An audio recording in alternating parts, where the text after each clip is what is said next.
Tackles and Tinnies, we are back and it's been very long overdue. I've been on a hiatus and I'm just more happy so about the hiatus because I'm rejuvenated. The burnout was there. Not really. But guys, I went to Magic Round the weekend and I went with all the boys besides one guy, a special guest we got tonight, our resident local for SuperCoach, Jake. How are you, my friend? Mate, I'm really, really good. Thanks for the invite tonight. Speaking of hiatus, I'm pretty sure I'm leading that way at the moment. It's been a long time since I've been here, so it'll be good. Happy to chat. Lots to talk about. Supercoach, Origin, lead the way, mate. There is so much to talk about and I'll have to be a little honest. I went to Vietnam during the school holidays, had COVID, then had a footy contest. I've literally been MIA for literally over a month. So I've been trying to be posting here and there, but now with Origin, I had all this ambition, Jakey, at Magic Round. So I went to Magic Round on the weekend, all 3 days. Such a good weekend. I told the boys in our little group chat, I'm like, boys, I want to go really hard this year on the content. I'm really motivated to post every day, go do some live interviews. And then as you do, you get on the sauce, you get carried. Been having too much fun, mate. Had too much fun. All I wanted to do was drink beers. Yeah, spectator at heart, mate. Oh, it was so good. I remember seeing NRL physio post something. He's like, I'm probably not going to be posting too many things. Like, if he's got 150,000 people and he's not posting, okay, I got a bit of a leeway there. So, but it was really good, man. I've been the past 2 years now in a row. It's getting bigger and better every single year. I don't know what games you saw. I'm assuming you saw the Broncos-Warriors game, but I want to give huge, massive shout out to the Warriors fans because by far they are the best fans in the NRL. I don't think you can describe, you go to Suncorp, the heart of Brisbane, you got Gold Coast people who are Brisbane Broncos fans, you got North Queensland, New South Wales, all these Broncos supporters coming in, but there was 50,000 people for this Warriors-Broncos game. And I honestly think there would have been 37,000 plus Warriors fans in that stadium. It's like it was a fucking Tonga Samoa game. People were singing hymns. Up the Waz was popping off. They were just so loud. And one of the biggest things that I always remember from this Magic Round was when they did the team list, they didn't just go one team, they went team for team. So fullback to fullback. So for example, it was like Reece Walsh, all the fans in the whole entire stadium were just going boo, and then Tane Tuapiki comes up, DWZ. Nice. Arapani boo at every single one. They were just so good. And the vibes were so high. But obviously when Tanner Boyd did the big left, right, good night step, and we could talk SuperCoach as well. But yeah, that was a bit of a burner for that team. But tell you what, handy replacement with Tamare Martin coming on the field. I've always had a bit of an affinity for Tamare, and I think he's been a bit unlucky in recent years with Metcalf and Tanner Boyd and CHD, I guess you could say, taking his spot. But yeah, very handy replacement. Jakey, who was your game of the round? I didn't get to watch too much of the footy yesterday, so the Sundays. I did get to watch a lot of the Friday and Saturday, so I actually really enjoyed the Finn Souths game. I thought Finn's really stepped up. They're looking better and better somehow each week. So shame about Cody going down though. Yep. But yeah, I would say that was probably the game that I can recall definitely watching the full 80. So yeah, it was good. It was a great weekend. It looked really good. I know I wasn't there for Magic Round, so I keep saying every year I'm a pencil me in kind of thing. So hopefully I get to lock it in one year. Oh, mate, I want a permanent marker. I don't want any more pencils. Next year, the boys been popping off. I'm shocking. I will always give you a maybe, I think. So I'll let you down. But when you do, you're the man of the hour. I was talking to some of the boys in Massive Kents, and they're all keen next year. We might be able to have a big soiree with all the boys, which would be fun. That's it, mate. I think one of the best things as well, we talk about that Dolphins game, there wasn't many, we're here for a specific reason, and we're filming on a Monday morning, post Magic Rounds. We all know what we're probably referring to, being the Origin team drops. I want to give one shout out, and because there wasn't many two standouts for the SuperCoach wise, but Herbie Farmworth, he's back to his best. he's definitely starting to get some big scores again. I know a fortnight ago, I think he pulled out like a 135. This week, he managed a 140.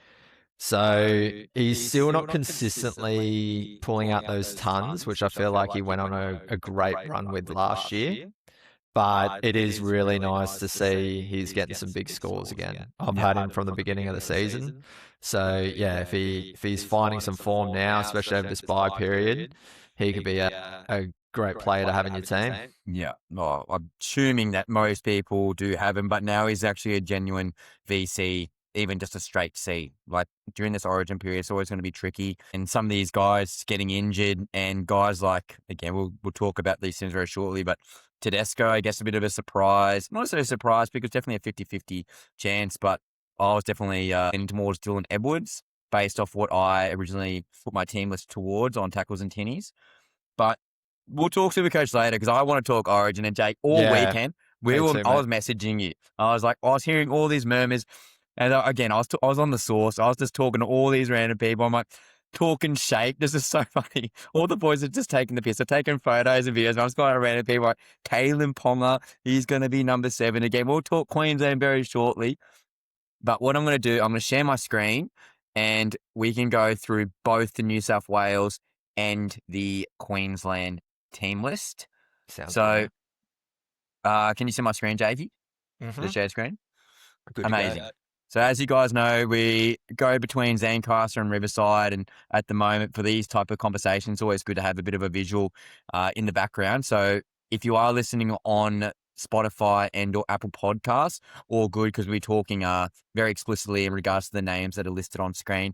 But again, for the visual listeners on YouTube and or the short form videos that we'll clip up, you'll see the visual alongside. But yes, we're on all major streaming platforms. But Jakey, New South Wales, I'm just going to read the team out 1 to 20, and I think we go position by position to have a bit of a breakdown, a bit of an analysis, and maybe slag them a little bit because there's definitely some surprises. But at fullback, we got James Tedesco.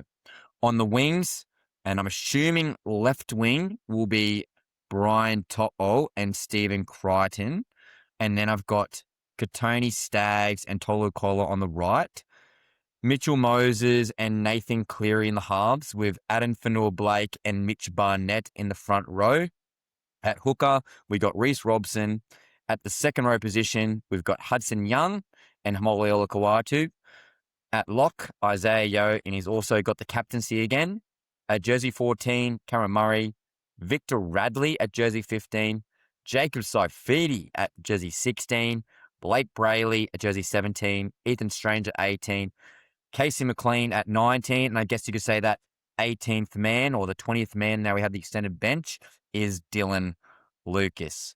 Jake, off first, before we go position by position, what is your thoughts on this overall team from Laurie Daly? I think the 1 to 13 is very solid. Definitely Cooler was a surprise, having him on the wing. I know that Carraz is obviously injured at the moment. Latrell's obviously out, so that's a given with their centers there. But Cooler, I don't even know if he's played wing. I don't know his history in that position at all. But you would have had Jenkins and Josh Odo-Carr are probably two that could have been fighting for that spot. But it depends where you wanted to put To'o as well, on that left side or right side. Yeah. So yeah, they've obviously made that decision to go with Cooler. That one was definitely a shock. And same with the bench. I look at their bench, and Murray and Brayley, I think, are fantastic and definitely deserve to be there.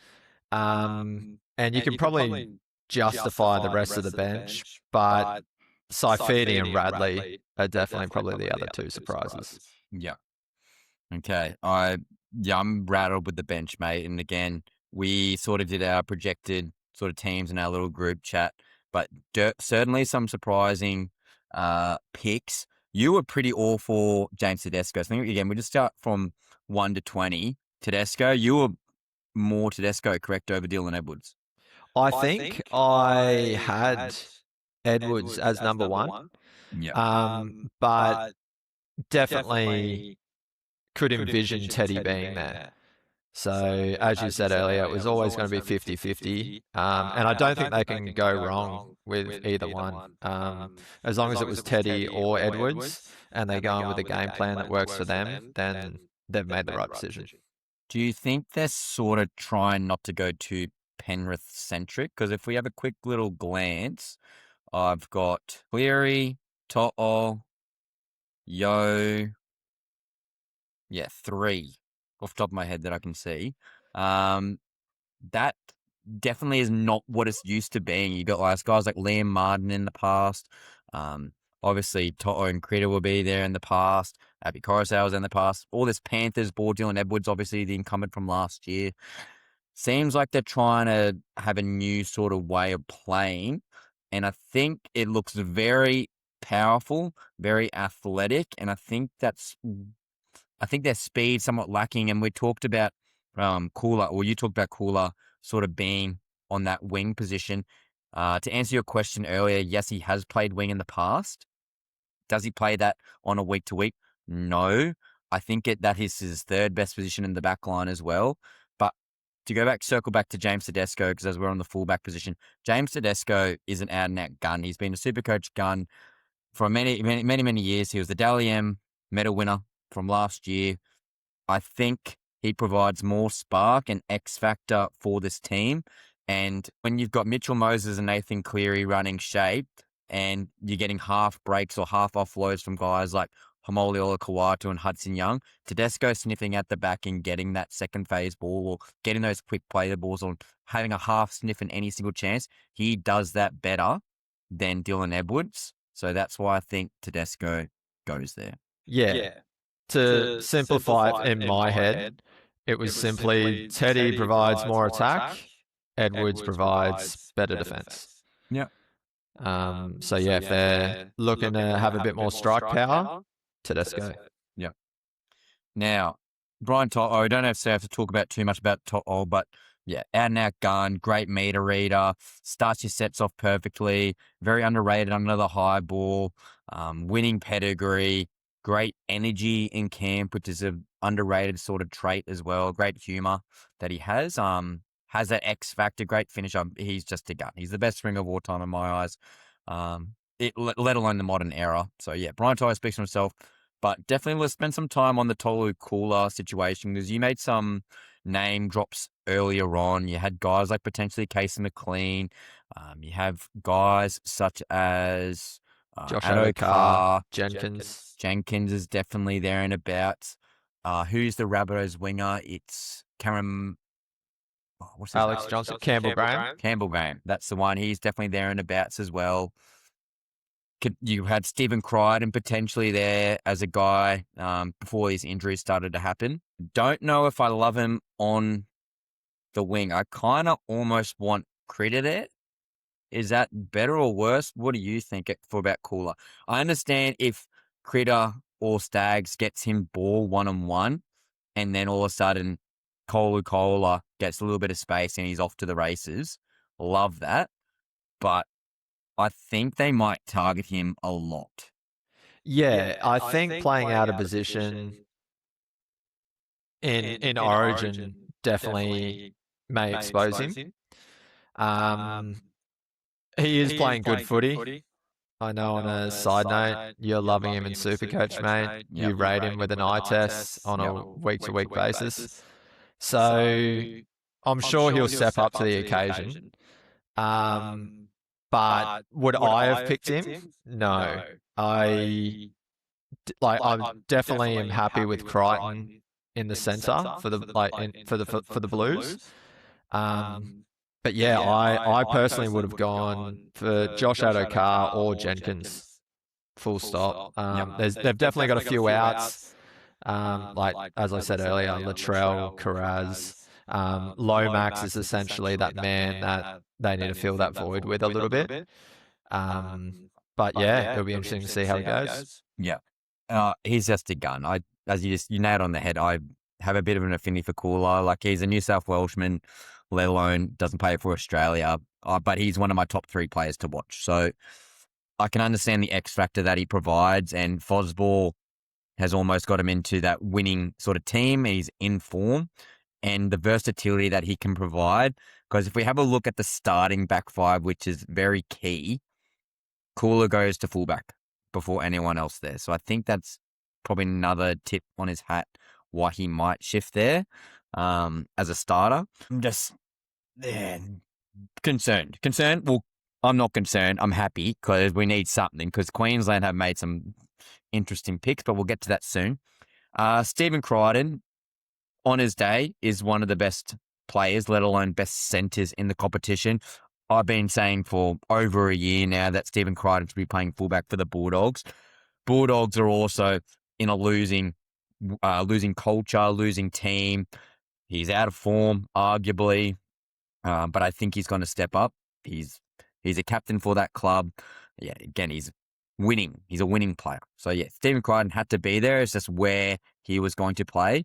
And I love the addition of Kotoni Staggs. He started extremely slow, and I remember watching the World Club Challenge. He dropped the ball felt like 15 times, and that dropping the ball carried over to the first couple of rounds.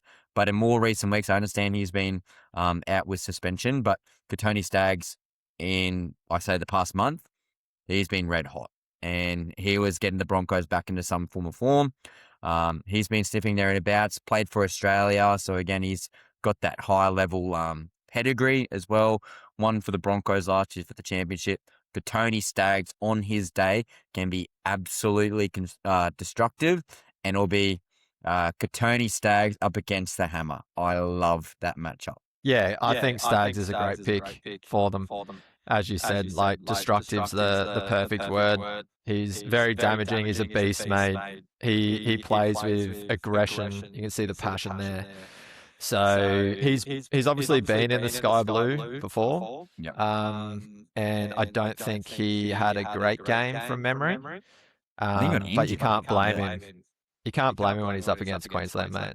So, but yeah, he gets another chance this time. So yeah, it's a great pick. It's a great pick. Would there be any love for Casey McLean starting over those two, or Cooler? I don't know Casey's experience on the wing, because that's kind of something that was going through my head. Does maybe New Zealand, Casey start? Always had. Yeah, in that 5 jersey instead of Cooler. But in that 5 jersey instead of Cooler. But I think I think I would once again go with either Josh Adokar or Jenkins, essentially. Sorry, Matt, I'm getting some back feed on the voice there, so I was wigging out a little bit. No, you're right. I'm watching it too. It's pretty funny. I think watching Jenkins against the Dragons, obviously it's the Dragons, but the Dragons look pretty good. Jenkins does provide that high ball attacking aerial threat. That could be the differentiation, because Queensland, again, having got the cheat code of Xavier Coates or even Amaro Taulagi at this stage. So again, we'll talk about that soon, but the back line, the back five, powerful, strong, winning players, big game experience, explosive. All 5 of those players can break the line, and they can definitely find a try. So, and they're all good defensively, which I might add as well. Very good defensive players. Strong. If you had to rate the back 5 of New South Wales out of 10, what would you give them? For considering how many players they have injured out, I'll to be honest, I'll give it an 8. Yep, that's pretty solid. I think the Latrell Mitchell obviously being out's massive, but hey, you get some pretty handy replacements there. I think an 8's pretty damn good. Cooler, question mark, but can't hate it. The upside's there. Mitchell Moses and Nathan Cleary, 5'8" halfback combination. Would you want Mitchell Moses playing halfback over Cleary? Going off last year's form, you could probably argue that, but I think Nathan Cleary this year, somehow, he's leveled up again. He's so bloody good. He's so methodical, what he does. General kicking, fantastic. Winning team. Mitchell Moses, you could probably argue that he's a little bit lucky to be there. Losing team, I'll give myself a pat on the back because when I did the off-season preview, I said the Parramatta Eels were going to be in the bottom 2. Looks like that's coming to fruition potentially. But I think Mitchell Moses got that dog in him. He's got a fantastic long kicking game. It's a bit of an arsehole on the field. You like that if you're a New South Welshman. You had guys knocking on the door last year in regards to Katoa, potentially an Ethan Strange. We're sniffing there and abouts. But I think, you can't go wrong with Moses and Cleary. Yeah, they've got the pairing right. Nathan Cleary needs to be the man in that 7 jersey. He's the best halfback in the game. Keep him there. Mitch Moses, Eels aren't doing too flash hot this year, but Moses will deliver, I feel. I reckon he's still playing decent footy for the Eels.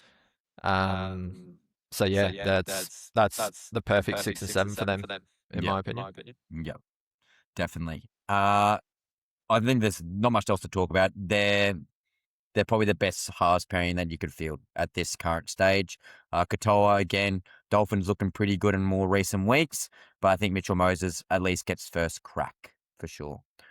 Now, I think the back line, including the 6 and the 7 for New South Wales, pretty bloody good. Looking on paper for the forward pack, Jake, this is where I think there's going to be a lot of debate and discussions and a few surprises. So I'll go with the front row first. Adam Fanua-Blake at 8 and Mitch Barnett at 10. Personally, Mitch Barnett, I think, is really lucky to be here. I think there was another guy on his team in the name of Jackson Ford. I think he's been one of the best front rowers in the game this year. I think the new rules with the 6 again and all these quicker play the balls and quicker teams, the speed of Origin so fast, and it's only going to get faster this year. I think the fleet-footed Jackson Ford over the slower-footed Mitchell Barnett probably is a better pick. I think AFB and Barnett are very similar in the way they play. Thoughts? Yeah, I would have preferred Ford there over Barnett. But I would have Ford there over Jacob Saifidi.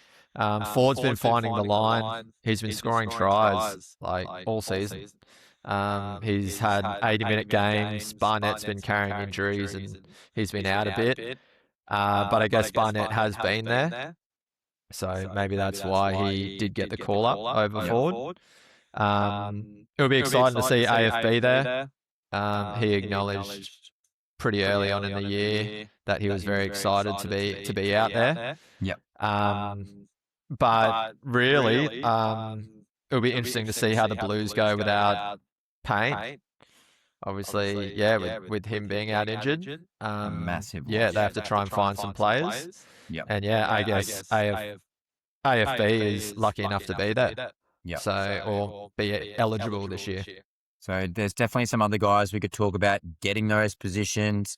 I had in my personal team list that Isaiah Yeo is arguably probably the best front rower you could have in Origin. He's very good in contact, can do a little tip on. Obviously, he does that with the Panthers very, very well. Obviously, the same in New South Wales. But I think he suits the Origin arena in the middle because you got Cameron Murray back. So I think it's more of a compliment to the overall team. The vibe, it just doesn't look right to me with Mitch Barnett and Adam Fanua-Blake. You got Terrell May, sort of got a bit of a snub. Twiley was talking about there and abouts. Obviously, you mentioned Jackson Ford as potential guys. They're not even there, which is just crazy. If I had to rate the front row pairing, including, I may as well talk about Jacob Saifidi because he's a part of that middle rotation, and Isaiah Yeo will definitely get minutes there as well. Jacob Saifidi at jersey 16, where the hell did that come from? Where the hell did that come from? I did not have him anywhere on my radar. Am I saying that he's a bad player? Not at all. He's been there before, which I think is important, and the Knights are in obviously pretty good form with when Palmer plays. Big body. But I feel like him and Mitchell Barnett are essentially the same player. So you could even have guys like Angus Crichton playing through the middle, who's a little bit more fleet of foot. I just don't like the Saifidi, Mitch Barnett, Adam Fanua-Blake. It feels a bit icky to me. They might have just been safer options. The selectors, that could have been the thought, like through Barnett and Saifidi. They've lost Payne Haas, obviously, who would be leading the way in that forward pack year in, year out. AFB, obviously stepping up as a debutant for the Blues. So Saifidi and Barnett have both been there, and maybe that's kind of where the thought pattern was. But I agree with you. I wouldn't have Saifidi there. And yeah, Ford, May. 12's been exceptional, but then obviously he's carrying an injury. I think shoulder or leg, whatever it was, kind of thing from the weekend before. So very easy for him to be omitted. But yeah, I agree. Saifidi was definitely out of nowhere. Yeah. It's just crazy to me. And I think like my rationale when I was doing my team picker for New South Wales, I like the idea of having Yo and Ford, as I mentioned, similar how fast the game's gotten.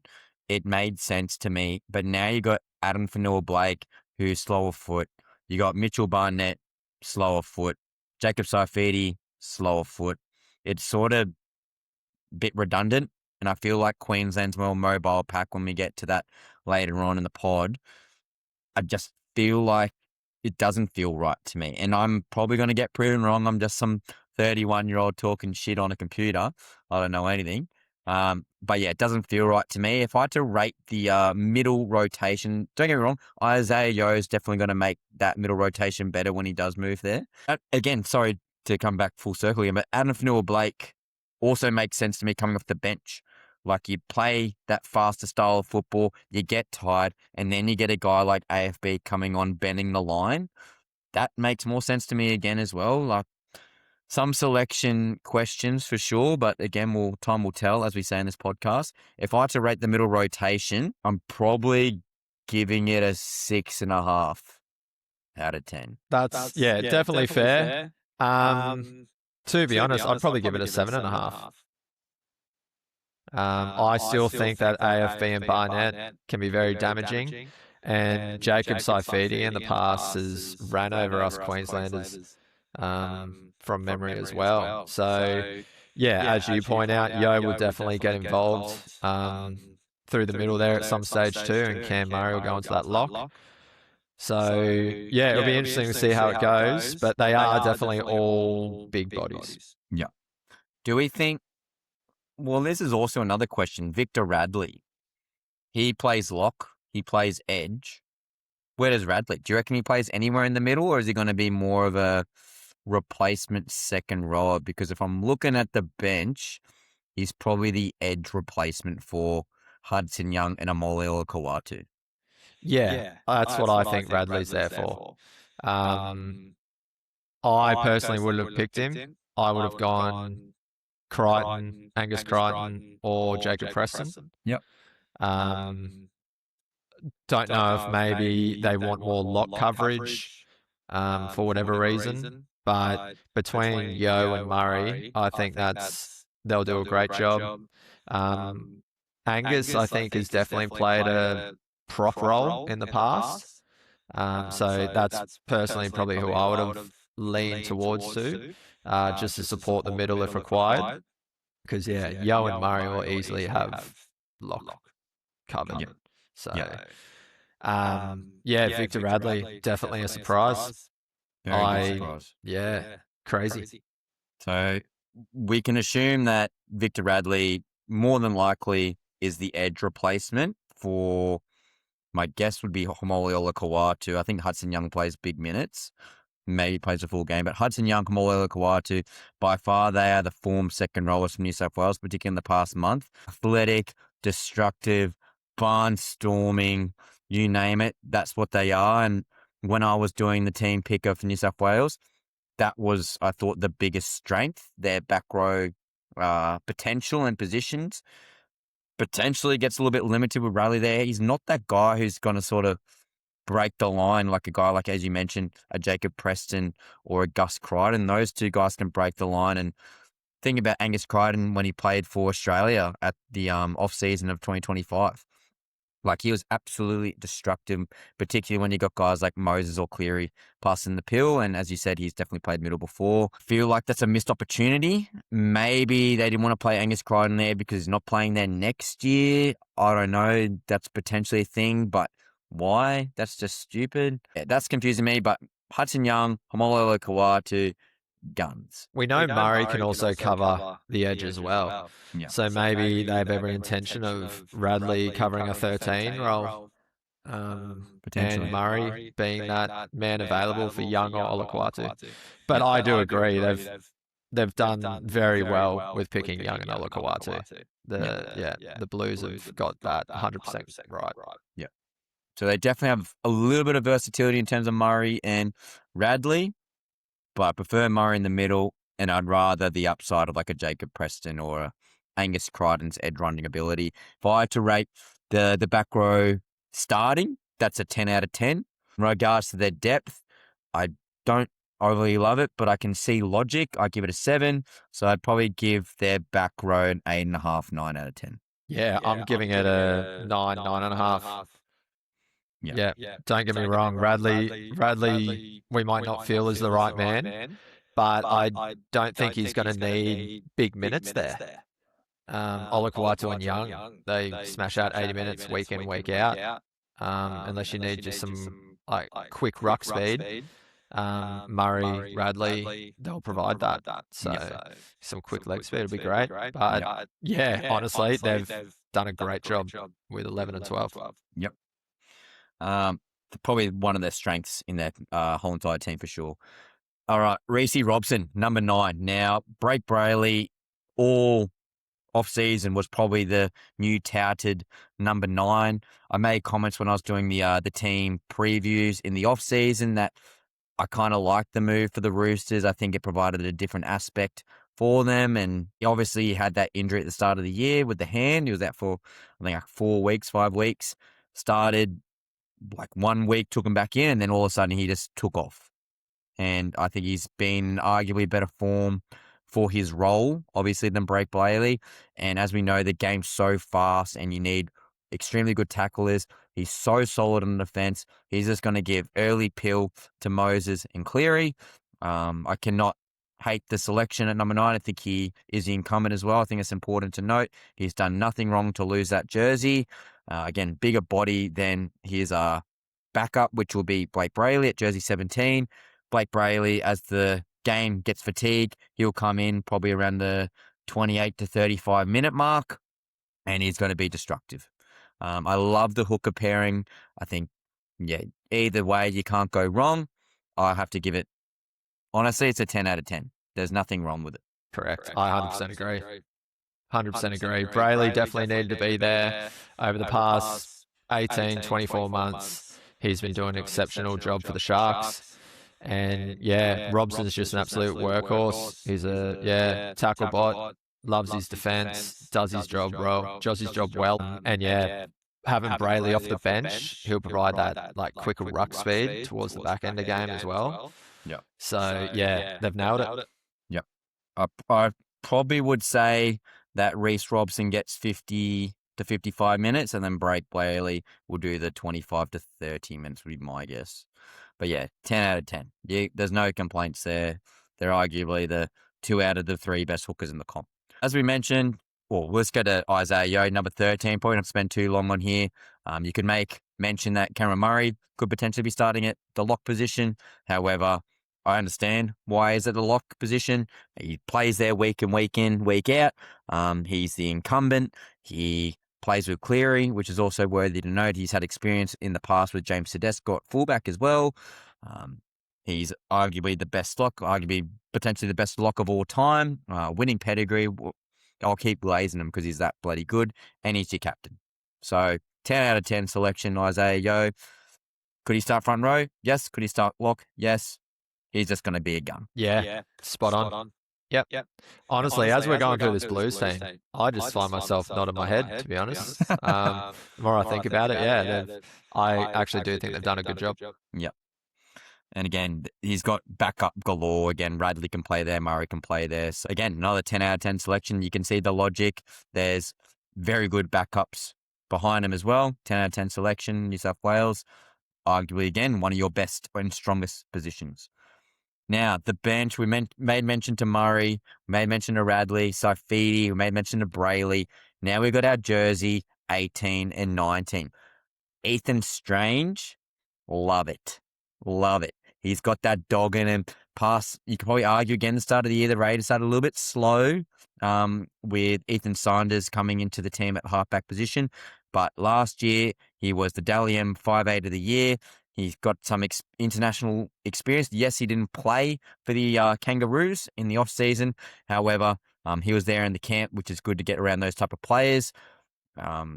He's a gun. I love what he's trained. He's one of the best runners of the ball. He can play center if he needs to. He's done that in the past. Definitely the backup 5'8". So if Mitchell Moses or Cleary goes down, one of them goes to halfback, and then Ethan Strange goes straight into the 5'8" position. Again, if an outside back goes down, you'd probably say jersey 19 in case McLean goes there. But if you wanted to put Ethan Strange there, I get that as well. Also, Ethan Strange could play in the middle. He's a pretty big body for a 5'8" center. He's just a footballer. I love the pick. He's the next up-and-comer. Mitchell Moses is not the most youthful of people. I like to think at 31 I've still got it. Mitchell Moses is of similar age, but Ethan Strange is probably next man up after those two. Thoughts on Ethan Strange? Yeah, I agree. I don't see him being injected into the game unless there is something that happens, unfortunately, to Cleary or Moses. I don't think there's any other need to inject him into the game. It's the exact same with Casey McLean. He's there to cover the back line, essentially. So, with this six-man bench, the 18-19, they're honestly just HIA injury covers. So, they've done well. You can't go wrong with Strange and McLean. Two youngsters as well, get to be amongst it, get that exposure, really feel to be a part of the team. Yep. Casey McLean's one of those lucky fellas who the eligibility rules worked in his favour, played for New Zealand. He's played there in the wing. He scored 4 tries in debut for the New Zealand national team, which is amazing. Maybe a little bit unlucky not starting in the wing with Kohler there, but I can definitely see the logic with Kohler, as you mentioned earlier. Agree, doesn't play unless there's an outside back injury. Now, jersey 20, he's just gone to camp or in case there's an injury in between. But Dylan Lucas, we sort of talked about the edge backups to Hudson Young, Mo'olelo Kawatu. Yeah, I like Lucas there. Get a bit of experience. We could argue that he could be there, but again, I think that injury midway through the start of the season sort of hampered that chance. What are your thoughts on Lucas getting invited to camp over a guy like maybe Jacob Press? Yeah, we've noticed over, I feel like, the past few years for both Queensland and New South Wales, that former 18th man, 19th man, now 20th in a way, is just a nice opportunity to bring someone into camp, I feel. Give them a lot of exposure and stuff like that. So last year, I can recall Preston definitely getting involved in the Blues camp.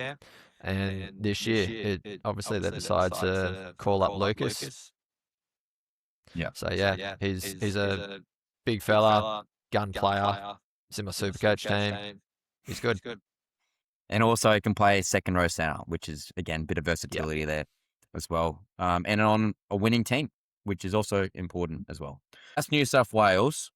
Now, the betting odds have them, as I just checked before, going off the new lineups, I believe it's $1.55 to the Blues, 45 to Queensland. Going off what we've just discussed, do you think that's pretty fair price, or is that too low? Oh, mate, sweet. If Queensland paying $2.40, I'll go chuck 50 on them now. Yeah, okay, we've been doing a number grade. I want a letter grade. Laurie Daly and the Blues selectors, give them a letter grade for me. I'll give them an A. I truly think they've done a good job. There's definitely a few off-cuff selections there. For me, it's mainly, obviously, Cooler, Radley, Saifidi. But you look at across the rest of it, and you can pretty much say it's 10 out of 10. Yeah. So they've obviously seen things that they're liking in Radley, Saifidi, and Cooler. And I'm sure once they're there, they'll be giving it 1,000% and they'll deliver. Yeah, I'm not too far behind, mate. I'm gonna give it an A- because I think guys like Jackson Ford probably should be there, at least in the starting team. Actually, I think yeah, A- over Radley and Saifidi. I think I preferred a guy like Ford there and a guy like Angus Crichton there as well. But hey, A-, that's still bloody good. So now that's New South Wales. Let's talk about the real dream team. Let's start talking about our guys being the Queensland Maroons. So I'm going to share my screen here. Now, this is where Smokey Chat was going full on off in the group chat on the weekend at Magic Round because I was hearing murmurs and I mentioned to you, I was on the source. I was talking all random like, Ponga's going to be number 7. There was leaks that Ponga was going to be number 7. But as we can see on screen, guys, or if you're following along at home, we don't see him there. It's a completely different team to what some of the leaks were. Some debutantes in this team, some big question marks in this team. But I'll quickly rattle off who we've got here. At fullback, we've got Kalen Ponga. On the wings, I'm assuming left wing will be Selwyn Cobbo, accompanied by Hamoso Tabuai-Fidow at left centre. At right centre, we've got Robert Toya. And on the right wing, debutant, our boy from the Gold Coast Titans, Jojo Fafita. Interesting pick. At jersey 6, and our captain will be Cameron Munster. Jersey 7, Sammy Walker. Jersey 8, or also a debutant, might I add. Jersey 8, Tommy Flegler. Welcome back to Origin, my friend. At jersey 9, Harry Grant. Tino at 10. Cotter and Capewell, the incumbents, making a return at the second row position. Jersey 13, debutant. Welcome back, Maxi Plath, coming back from the ACL injury. On the bench, Britton Nicola, getting those eligibility change of rules. That's worked in his favour. He's going to be fantastic. At jersey 15, old statesman Lindsay Collins. Jersey 16, Carrigan. Jersey 17, somehow he's here, Trent Liero. And our extended bench with Ezra Mam at 18, Shibasaki at jersey 19, and Kelly Lefi Funefuyaki. It's a tough one to say. I know the last name, the first name's a hard one. But yeah, I think we'll get to him later, but shocked he's not there, to be honest. Jay, first glance, how are you feeling? Do we trust Billy? Yeah, mate, you always got to trust Billy. Definitely a few surprises though. I didn't have Cobbo in a starting position. I think with a few outs, obviously, between Coates and Tuilagi to name the first two real quick, that's obviously given him an opportunity. Yeah, even Jojo, that was a surprise for sure. I'm happy with Sam Walker, definitely. But personally, I would have gone for Cherry. I would have given him a call up, mate. Give him an opportunity to redeem himself. We're obviously losing our main man, Dearden. So the man who knocked him out of that seven jersey. So it would have been nice to kind of give it back to DC for maybe one more year. Yeah, there's definitely heaps to talk about, to be honest. Even, Maxi Plath in the 13. So, there's heaps actually throughout this whole team. But the more I keep looking at it, it's warming up to me, I reckon. I don't know where to start, mate, because there's absolutely some selections I'm like, what? Like, if you're starting, that makes sense to me. And I'm referring to jersey 17, Trent Liero. What impact comes off the bench with Trent Liero? Like, that does not make sense. I understood last year, game 3, Trent Liero started at lock over Carrigan. I'm like, that makes sense. He's a tackle bot. He's going to do you a job. But that's probably the biggest one straight away. Now, again, I was talking shape, talking smack, sinking lemonades at Magic Round. I heard all weekend Jack Howarth was going to be there. He is not there. Delvin Cobbo, left wing. Certainly in good form in the past 3 weeks. So I guess Billy Slater's picking guys who are in form. Jojo Fafita, debutant, played centre all year for the Gold Coast Titans, has not played on the wing. Another guy out of position. Not the best under the high ball. He's even said that. He's like, I like playing centre more because I don't have to do those big contests. Well, I've heard that anyway, what he's been quoted, but let him say that himself. But Jojo Fifita, yeah, moved to centre. One of the best centres. Adam's always glazing him in the group chat in regards to being one of the best defensive centres. I can vouch for that. However, on the wing, different story. Ponga at fullback over Hammer. I saw Hammer getting listed at fullback. I saw Walsh getting listed at fullback. He was my pick. But let's just go position by position because there's just too much stuff to talk about. There's heaps. Now, Ponga. 3 guys in contention. Ponga, Hammer, Walsh. Hammer was there last year, game 3. Arguably one of the best players on the field. Hammer played wing, centre, fullback. I like him at centre the most because of the versatility they provides. Walshy, if he didn't get injured, I think that's the key thing with the facial fracture here. If he didn't get injured, he'll be there in abouts, but he looked pretty average on the weekend. We all know he's a bit of a rocks and diamonds, and obviously last year, particularly in the last 2 months, he had literally a whole diamond mind he found because he was unbelievable. But we can probably agree he's been pretty average or inconsistent this year. Kalen Ponga, when healthy for the Newcastle Knights in 2026, has been the best of the 3. He's a goal kicker as well. Love it. Ponga, I like the upside of Walsh being at fullback and Cameron Munster being at halfback and Ponga being at 6. If Walsh is in form. Going off the weekend, yes, I understand that I've got being clipped up and I made my team selection with Walsh at fullback and Ponga in the halves. But going off the Broncos' performance on the weekend and Ponga's performance at Magic Round, Ponga's definitely the guy who's earned the spot for sure. Yes, I agree. Ponga's the right man to have the 1 jersey, in my opinion. Can definitely do a job in the centres, on the wing, and in fullback. But we need Ponga in our team. And for me, it was either 1 or 14. I personally, I know me and you were slightly talking on the side. And yeah, I personally didn't want Ponga in at 7. So yeah, I'm very happy he's in the 1 jersey. Yeah.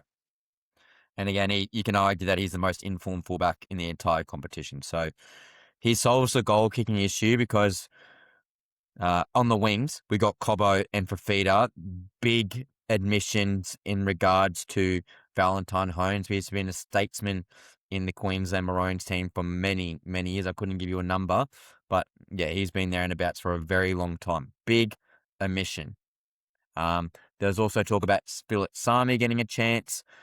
He could definitely play wing. He's been one of the Gold Coast Titans' most consistent meter readers. Bit rocks and diamonds here and there, but yeah, definitely there and abouts. I understand the Cobbo pick going off the pack the past 3 to 4 weeks. He's been very, very solid. Good finisher. And with Hammer playing with him, being the sweeper, obviously he's going to be next to him now. They train a lot together. You could probably even argue sometimes at training that Hammer might go to centre and Trey Fuller play some fullback. That probably happens as well. So there will be some chemistry there as well, which I think is very important. And Cobbo has been there in the past. I think if Murray Taulagi was healthy, I think he gets there over Cobbo. Yeah, I agree. Taulagi or Coates, once again, if they're both available, they'd probably be both our wingers. I'd probably put Coates on the right and Taulagi on the left. Cobbo, I feel like, has definitely been in form. Toya and Hammer are keeping their spots, essentially. Yeah. Meeting Holmes, I probably would have had him there over Jojo. I know everyone's been slagging Holmes quite a bit. But I don't know. Chuck on an Origin jersey, and you're in a different team, different environment. You're going to step up. So it'll be interesting to see how Fifita goes. Yeah. And again, he played a lot of wing last year, so it's not like he's new to the position, but all off season, he probably would have trained at centre. He's been playing centre for the Gold Coast Titans. It does make a difference. And he's still pretty new to his career, but I think he's going to stand up. Like, I do like Fafita. He's a big body as well, which is also worthy to note. But Titans aren't winning either. So it's not like you're picking a guy on a winning team who's in great form. Like, he's been playing well, like maybe a 7.5 every single week, but he's not like Hammer, or he's not like a Cameron Munster in more recent weeks just popping off. He's there and about. Like, he missed a few crucial tackles for the Gold Coast Titans against the Newcastle Knights on the weekend. Yes, he was pretty solid, but yes, he definitely missed some, which led to some tries. So the Jojo Fafita one, that's a lot of trust and faith. But as you said, Coates and Talangi are probably in front of him. You can maybe even argue Cobbo could be in front of him. So he's probably the fourth winger. Yeah, all these he would guys. be for me. He'd Yeah. even be fifth. Like I said, I'd have Val there. I guess you could probably sum it up as the depth for the Maroons is certainly getting tested, but it's kind of good as well in a not necessarily a dire pressure game. Game one, we do have a little bit of a leeway. If we do lose, we can always come back like we love to do. Toya, Habenso, not too much to talk about here. Hammer's arguably the best player for Queensland. He always seems to be there and about as the man in the match. Again, last year, all 3 games he played a different position, and he was arguably the best in those positions. He's just pure X factor. Love Hammer. Robert Toya, first season last year at the centre position for the Maroons. Roosters are in winning form. He's looking pretty good. He can score a try, and he's not marking Latrell Mitchell, so he's not going to have some PTSD running at him. I think it's only going to be good for his confidence. But yeah, they're always going to be there. For me, that's not a surprise. And going off that, if I had to rate the back 5 for the Maroons, I see the versatility. I see the attacking upside. We got athleticism. We got speed. I probably would give it an 8 out of 10. Giving our outs again, it's probably gives an opportunity to rank a little bit higher. But I'm going to give us a 7. Selwyn is in form at the moment. I feel he's playing some of his best footy, and obviously seems like he's got a bit of confidence. If he gets to link up with Hammer, that's really good. But Cobbo has his moments, and yeah, it'll be very interesting to see how Jojo goes. Yeah. Now, well, obviously we got our boy Karen Munster again. Smoky chat, keyword smoke. That he could have played halfback with Ponga going to the 5-out position or vice versa. But Karen Munster was always going to be in the team. Thank God the past 2 weeks, Melbourne Storm have found some form, because you could probably argue that if there was guys knocking down the door, I'm not saying he would, but there'd be a lot more conversation around him not getting selected. But he's our captain. But again, Cherry Evans was there and abouts, and he got dropped. Yeah, he's always going to be there, but yeah, Karen Munster, gun, he epitomised what Queensland's all about. And then the biggest probably talking point for the Maroons is Sammy Walker. So DCE, as you mentioned, Jakey, he was there and about. I think I was never too keen on a game 1 Cherry Evans. I can understand that if we needed a game 3, I could see then Cherry Evans coming in. But I think the upside there with Walker makes more sense. Again, if Walsh was in form, I kind of like the run and gun idea of Walshy, Ponga, Hammer, Munster, all those guys in the spine, just run and gun. But this team makes sense. I can sort of see now with Walker being there, especially with the forwards that we've selected, you probably need a controlling halfback who maybe has a little bit more flair and upside, because the guys aren't Hamoli Olakawatu. They're not Hudson Young. They're not those guys who are going to be barnstorming through those edges off a Ponga step. It's more going to be Sammy Walker creating space for these guys and doing a serviceable job for that. Can goal kick. The only thing I'm a little bit worried about is the long kicking game. Munster and Walker aren't renowned for their extremely big kicks like a Moses and Cleary.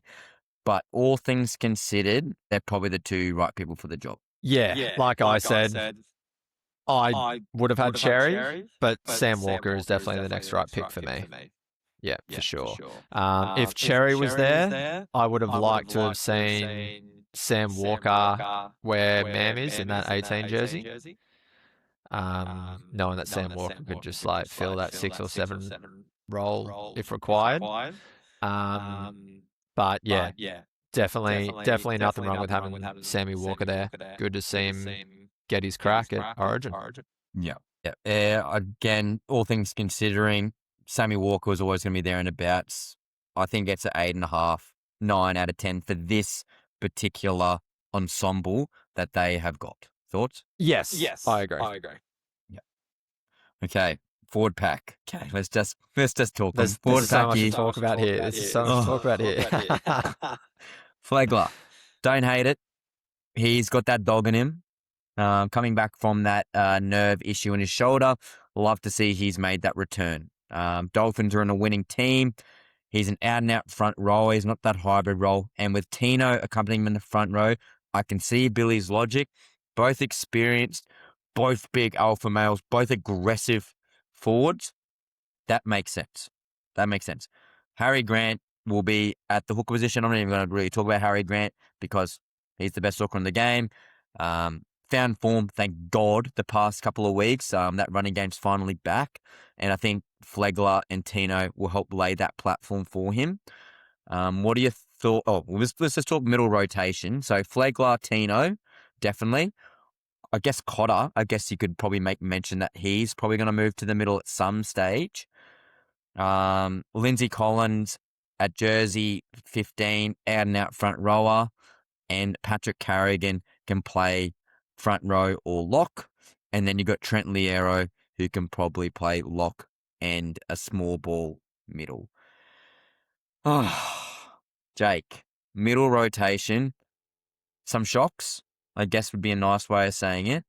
Yeah, definitely. I didn't have Flegler in my team. No. I just thought it's his first year back. I wasn't ready for him to be called back into the Maroons jersey. But yeah, he's been there before. He's a beast. He's a gun. So yeah, I hope he does really well for us. Yeah, we have heaps of boys to be running as prop for us. It's crazy. I keep picking apart how our rotations are going to work. And we have so many options. Last minute, Plath could be benched and Loiero could start. Plath could come off after 20 for Loiero to go on and then just create coverage towards the last 20 minutes for Harry. Carrigan could simply just play a prop role because he did a real good job for Queensland and the Broncos last year in that position. So Nicker is simply there. I know we're not talking second rows actually, but yeah, Collins, Carrigan, they're just going to just rotate and just do a job. Yeah. So and then we've got Cotter obviously in second row, who's another option for prop or lock. Yeah. So we've got options galore. Yeah,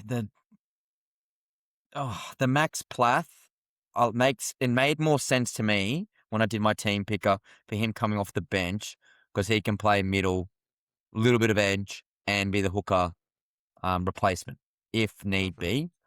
And then with Trent Liero being an out-and-out starter, like he's not an impact forward, that made sense if he was starting. But he's not starting, so Liero at 17 as a middle replacement, I just don't get it. I don't get it. Do we maybe see Plath getting 25, 30 minutes? Or even 20, 25 minutes, or see how the game's flowing? Loiero comes on for the middle of the game, gets 40 minutes in that lock role. But that makes no sense to me. Yeah, but then Plath could easily come back into that 13 for the last 20, or if required, jumps into the hooker role for Grant. But because Grant could easily play 80. Yeah. So, and that's what I'm looking at. And then it's just simple as Collins and Carrigan ripping through like prop roles with Tino and Tommy. And then if Cotter needs a spell or Capewell needs a spell, it's just simple as Nakora covering second row. Yeah. It could be as simple as that. Personally, for me, yeah. going off the ensemble that they've got on screen, Cotter, I would have liked to see him. Okay, fair enough. Start him on the edge. He's been very serious the past 2 years. He's done a very good job at second row, and he's actually relatively fleet of foot. And I would like to see Liero dropped to jersey 20, because again, I think he's redundant for this team. And Kule Feni Fuiaki coming in as the replacement there. I think that makes more sense, because Nikora could definitely be the edge replacement, or the starter, and then Fene Fuiaki could be that edge replacement. And I think that provides more versatility than a Liero, Carrigan, Collins, Tino, Flagler, Plath. Like, they're all, let's be honest, they're a bit plottery. That's definitely not a bad shout. But mate, Billy we trust. That's the only thing that's coming back to me. It's like Billy obviously knows footy. Like, he obviously knows footy. But today, Jay, I will admit, I thought I was getting rage baited. I thought I was getting rage baited on here, because I had to go into ChatGPT and I had to say, give me an independent point of view of Trent Liero going into the Queensland team. Is Billy Slater favouring Trent Liero over the upside of Fene Fuiaki? And essentially, he's saying that he's given the incumbent, well, Chat said, he's given the incumbent first crack. However, he did say there may be some leniency towards the Melbourne Storm boys, but they definitely said Fene Fuiaki was the upside play. But it also said Ruben Cotter starting at second row sort of nullifies Fene Fuiaki's potential of jumping onto an edge, which I thought was interesting, but it definitely said Billy Slater potentially favouring his Melbourne Storm boys. Mate, Finney's been in great form. He's watching him play footy. He is looking great, and he's one of my favourite second rowers at the moment. I'm happy at least he's made the top 20. It's good to see his name on the team sheet.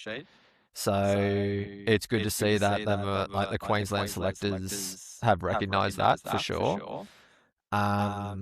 We'll see how game one goes, and I hope he gets a chance this year. So, because he's in great form and he's looking damaging. I think it'd be awesome for us. What are your thoughts on the back row? So we got Cotter, we got Capewell.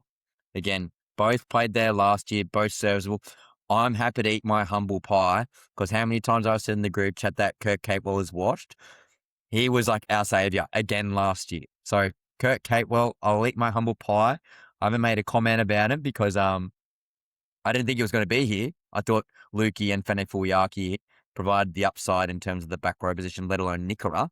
But I can definitely see Capewell being, again, proven commodity, serviceable, old reliable. It's like having your mum and dad spaghetti bolognese. You know what you're going to get. I had Capewell on the bench for me. And I think I had Cotter starting at 13 for my team list. So both those boys were in my team. But it's no shock to see them there at the same time, to be honest. They've been there, they've done a job, they've won there, they know what they're doing, plenty of experience. So it wouldn't have been my first choice pick for our second rowers, but knowing what Billy does, you can understand why they're there. Yeah, old reliable, mum and dad spaghetti bolognese, easiest analogy of your life. If you had to rate the starters, especially with regards to the forward pack position, what are we thinking with the forward pack? I'm giving them personally a 7.5. I'll give us a 7. I love Tino, but watching him like last year, I don't know if he stepped up in the Origin arena for us. So, knowing that Flegler, like first season back, after having a good stint out of the game, I hope that Tom and Tino can do a great job for us. So yeah, just around our prop side, I'll give us a 7 out of 10. I feel like I'm being more critical of us boys.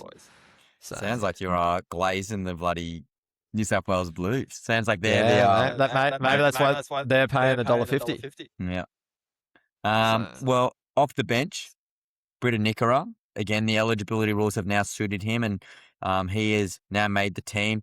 One of the best line runners in the comp.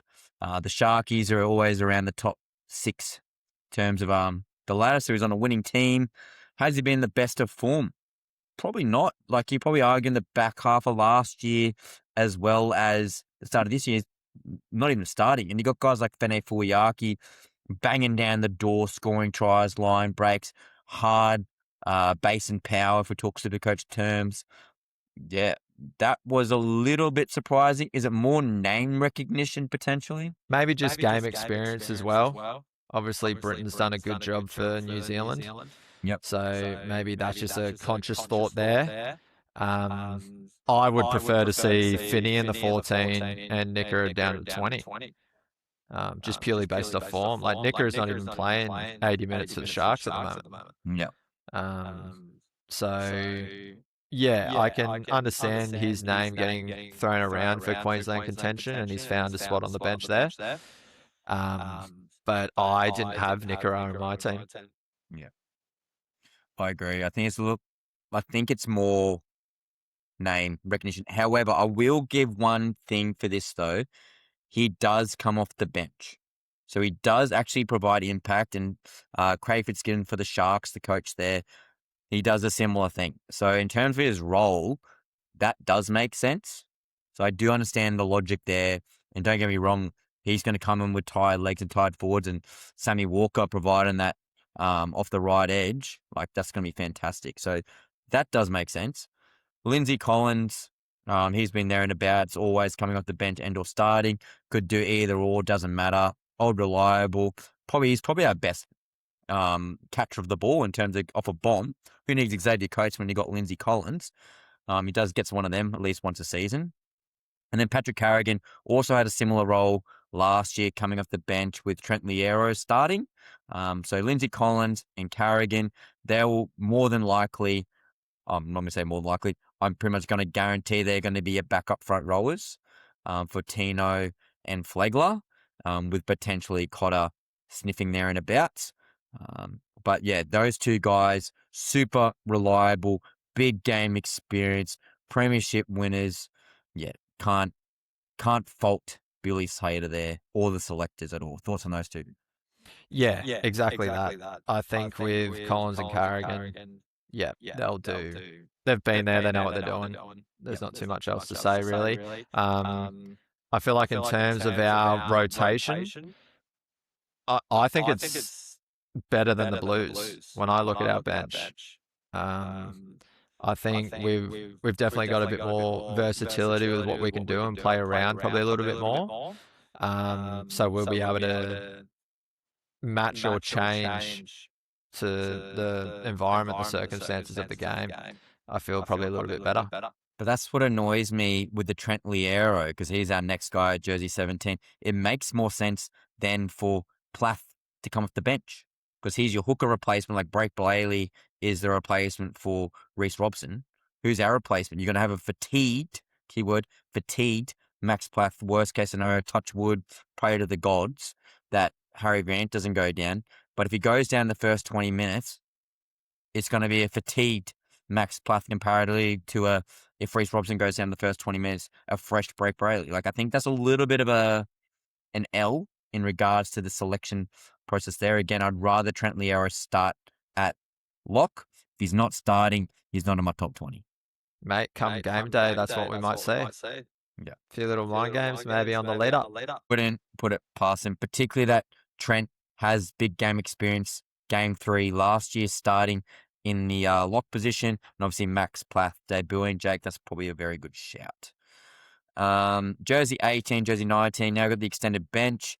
Ezra Mam debut. Yeah, it is. It would be actually. I think he was our 19th man last year at some stage. So his name's been there. I feel like for the past year or two. So there's no shock that he's been floating around. So yeah, well, he's same thing. He's simply there just to cover the halves pairing. Other than that, he's not getting any minutes.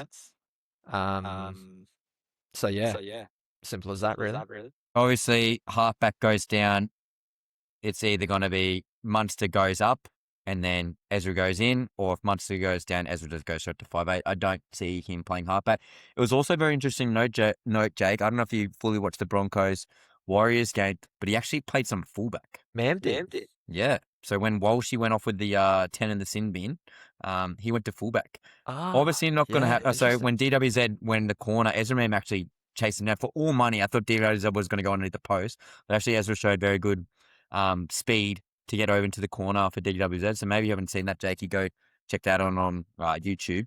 But he won't play fullback because you got Hammer. Hammer will definitely go to fullback. Exactly. Yeah, Hammer back to fullback. If Ponga goes down, Shibasaki straight into the centre.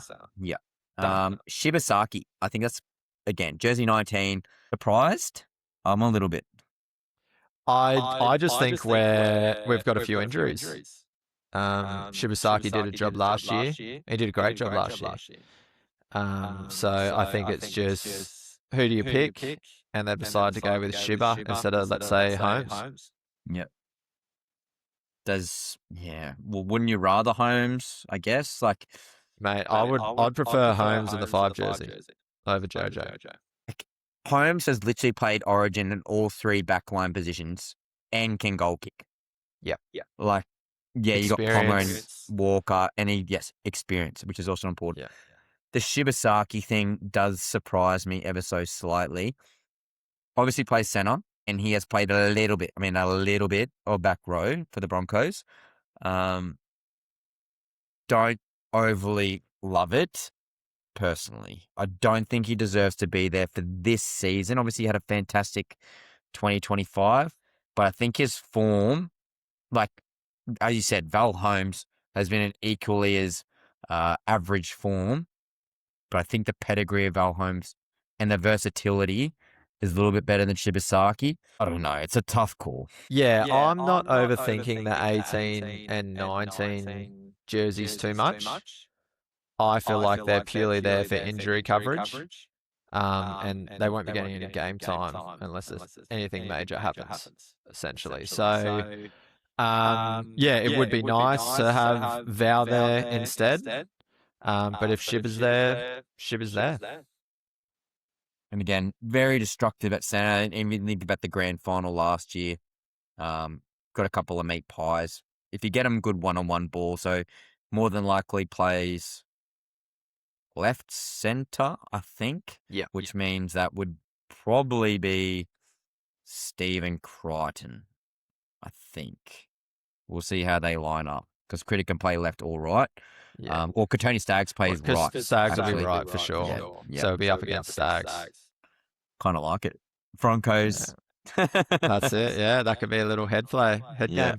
Well, hopefully no injuries. We don't want Toy or Hammer or anyone going down. But yeah, Shibasaki, I honestly think he's a little bit lucky. If he wasn't the incumbent from last year, probably doesn't get picked. And then, we've already talked about Fene Fuiaki. I think it's very hard done by not getting in this team.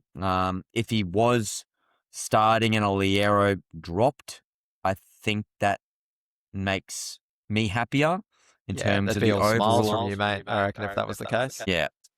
I feel like he's got really hard done by. Like, he's been arguably one of the best second rows. Minimum top 4. Like, minimum top 4 for me. So if you could make one change to both teams, really. We'll start with Queensland because we're on them. What are you doing? Well, personally, Liero gets dropped. Fene Fuiaki goes to starting at second row. Max Plath reverts to the bench. And Cotter to 13? Cotter to 13. Yeah, nice. Like it. Yeah, it makes more sense. Like, you got the hooker coverage, you've got a massive attacking upside with Fene Fuiaki. I think Liero, if he's not starting, is not worth playing, personally. So I'm putting Valve where Jojo is. yeah, again, I can't fault that either. Like, Is mine. yeah. And then if we look at New South Wales, I love Cooler, so I'm not going to slag him. Probably the Mitch Barnett for Jackson Ford. Yeah, nice. I'm getting rid of Cooler. And to be honest, I'd chuck in Josh Adokar. Yeah. I could also say Jenkins is pretty hard done by not getting in as well. So definitely was a shout there and abouts. To wrap up the Queensland section, Jakey, give them a rating. Give me a grade. As a high school teacher, I need a good answer here. Yeah, man, I'm going for a solid A as well. Yeah. I think they're both great teams. And talking about, I think, helps as well. You always get, I feel like, a little bit of shock at both teams when you just see like a few adjustments, a few changes, not what you anticipated. But the more you look at them, the more you think about it, the more you talk about it, you start to see the logic behind it all and what options might unfold. And yeah, they're both good teams. Couldn't say it better myself, mate. Tackles and Tinnies, that's Origin, and I think we've done a pretty good job breaking it down. But Jake, before we wrap up the show, we are SuperCoach, and we love SuperCoach here. I will admit, I met Tommy Sangster at the Wing House bar, so that was pretty cool. Got a photo with him, got shared on his story. He's a nice dude. Gave Adam some glaze, saying I know the guy who came third last year, but then I also said he was also washed from this year. So, Adam, I know you listen to this podcast. There you go, mate. Get some delayed gratification. Jakey, this is tough. Actually, what we can do, Jake, while we're here, if you're getting SuperCoach up, SuperCoach now has got the Origin team. Yes, you're right. We don't necessarily have to pick our teams live, but I'm just having a quick look. I had Jackson Ford in mind. I had Latrell Mitchell and Reece Walsh. 3 out of my 8 guys aren't playing. Mate, I've already fixed mine up. Oh, okay, give me yours and I'll quickly try to fix I haven't got my mine. SuperCoach up, but I'm just quickly getting up on my phone. And yeah, happy to quickly chat about that. Yeah. So everyone's going to know my team list after this too. No good. On that for sure. All right. Yeah. Pong is in my team, mate. So to quickly rip through, Yep. I've got Grant at hooker. Yep, same. Currently sitting on AFB in front row. Same. Ola Kawatu second row. Nice. I got Young. Yep. Yeah, nice. It's 50-50, I reckon, between them two. Nathan Cleary as my halfback. Yep. Munster as my 5'8". Yep, same. Hammer as my wing centre. Nice. Ponga in my fullback. Yep. And Teddy in my flex. Amazing. We are, I think, the same. Yeah. I had Critter there, but now with Tedesco over Edwards, I like that more with the flex position obviously available, which is important. But yeah, I think a lot of teams are going to be very similar. The important part is, Jack, as we know from the final series last year, what is the go? Are we having... Who's our captain? Do you want everything from me, mate? No secrets? I need to double check. I know I'm Captain Ponga, and I'm actually vice on Hammer. I like that. Yeah, Queensland support, mate. If I could pick all Queenslanders, I'd have no Blues in my team. But yeah, my vice and my captaincies, yeah, they're going to Queenslanders. That's so funny. I like that. For me, I think kind of like Tedesco junk as a captaincy option. He's pretty safe. Yeah, you got to be scared of that 21. Yeah, well, I think he kind of got the heads up. He didn't have to try that hard, personally. Yeah, that's fair.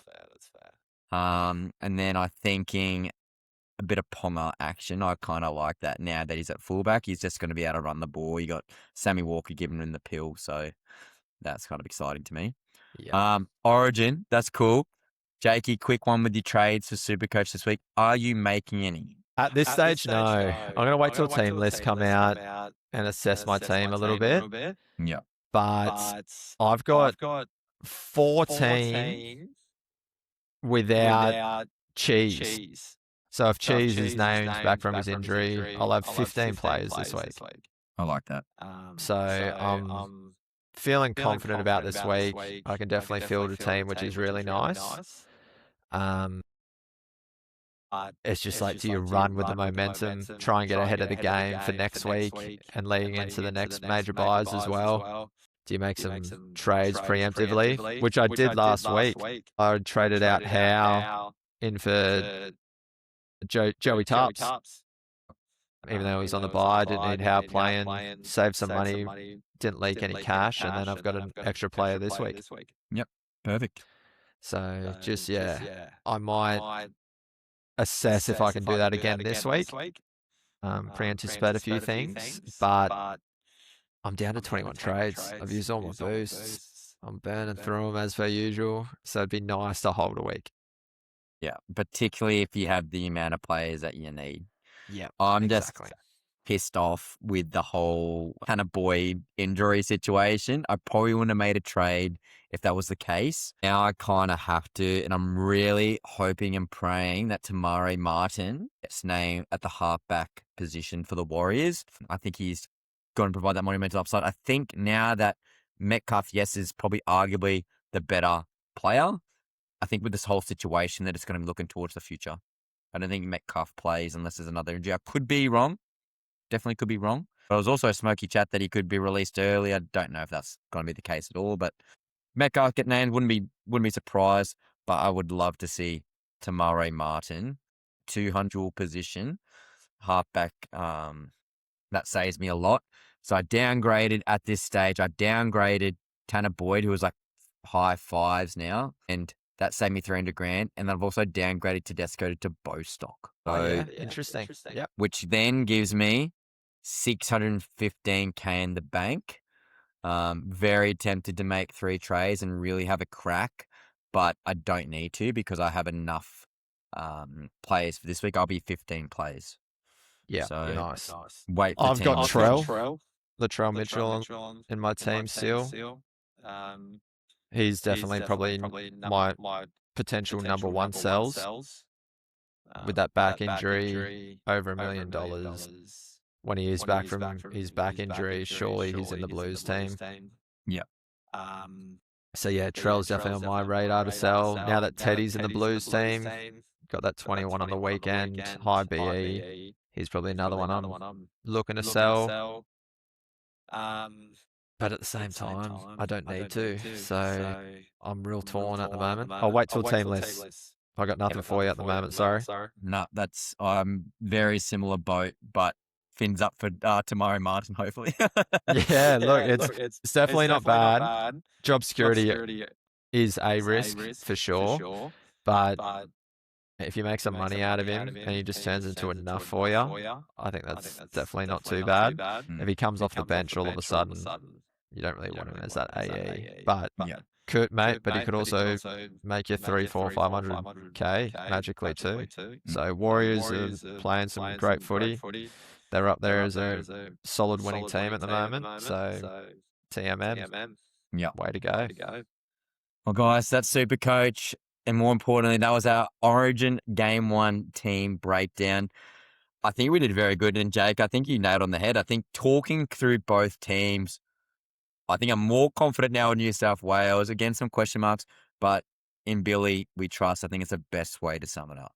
Yeah, I'll keep being harsh on the Queenslanders, get them up to paying like $2.90. I might increase that $50 bet to like a $100 bet or something. Get cheeky with it. So, I love that.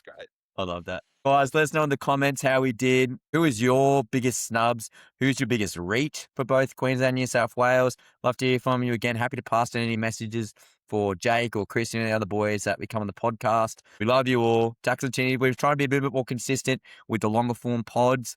This one went a little bit longer than I thought it would, but Jake, I think we nailed it on the head as per usual. I love you, my brother. Tackles and Tinnies, stay safe. Enjoy your footy.